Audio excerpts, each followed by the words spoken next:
En la sesión de hoy vamos a introducir el concepto de funciones sintácticas.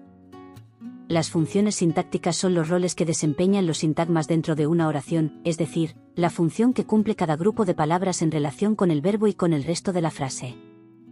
Gracias a ellas podemos entender cómo se relacionan las palabras entre sí y qué significado aportan dentro del contexto de la oración. El sujeto es el sintagma con el que el verbo concuerda en número y persona. Lo más habitual es que el sujeto realice la acción del verbo, pero no ocurre siempre. En ocasiones, el sujeto es agente y realiza la acción, como en el siguiente ejemplo: el perro persigue la pelota. En otras ocasiones, el sujeto es paciente y recibe la acción del verbo, como en el ejemplo: el perro fue adoptado por una familia. La relación entre sujeto y verbo es bidireccional. Si cambiamos el número y persona en uno, el otro debe cambiar para mantener la concordancia. Esta concordancia es la clave para poder identificar el sujeto de las oraciones. Para localizar el sujeto seguimos dos pasos básicos.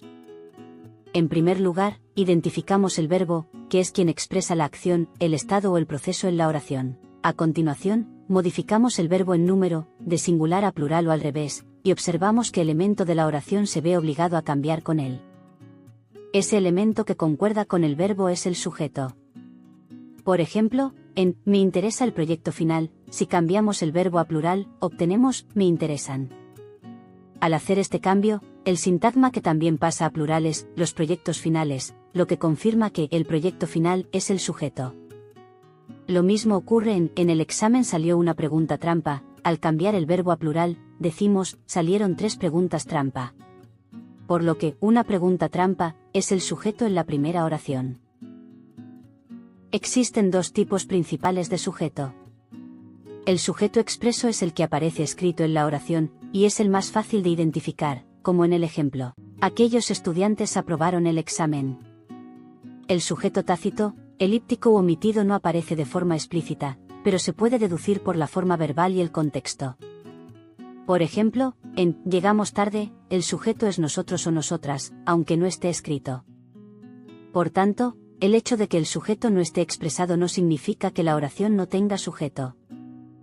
La forma más frecuente del sujeto es el sintagma nominal, que incluye un determinante, un núcleo y posibles complementos, como esa idea brillante o mis amigos.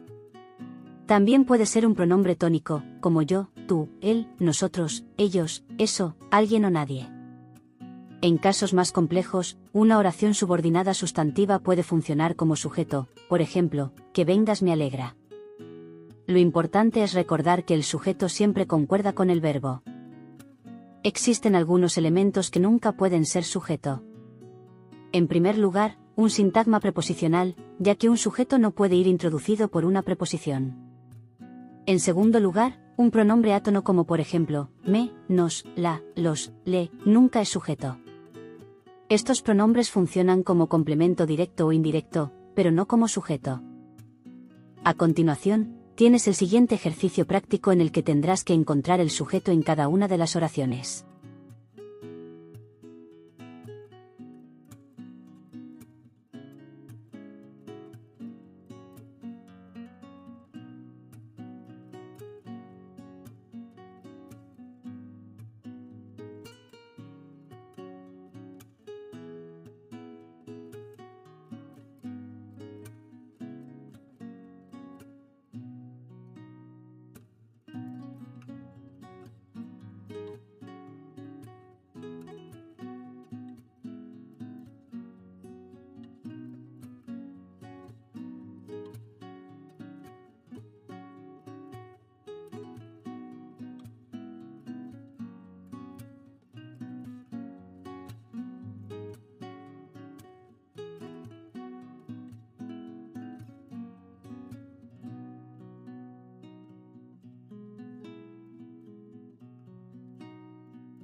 Ahora vamos a centrarnos en otra función sintáctica, el complemento del nombre.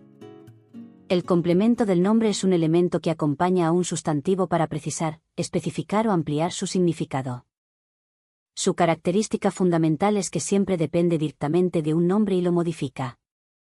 Por ejemplo, en la casa de mi abuela, el sintagma de mi abuela aporta información sobre el nombre casa, por lo que funciona como complemento del nombre. Lo mismo ocurre en un libro interesante, donde el adjetivo interesante complementa al sustantivo libro. La forma más frecuente del complemento del nombre es el sintagma preposicional, cuya estructura es preposición más sintagma nominal. Algunos ejemplos son el collar de oro, la mochila con ruedas o un vaso de agua. Otra forma muy habitual es el adjetivo o sintagma adjetival, que describe o especifica una característica del nombre. Por ejemplo, una película aburrida, un examen muy fácil o la calle estrecha.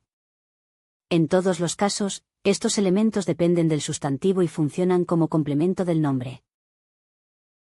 A continuación, vamos a realizar un ejercicio práctico. En estas oraciones debéis identificar el complemento del nombre, pasado el tiempo establecido, encontraréis las soluciones.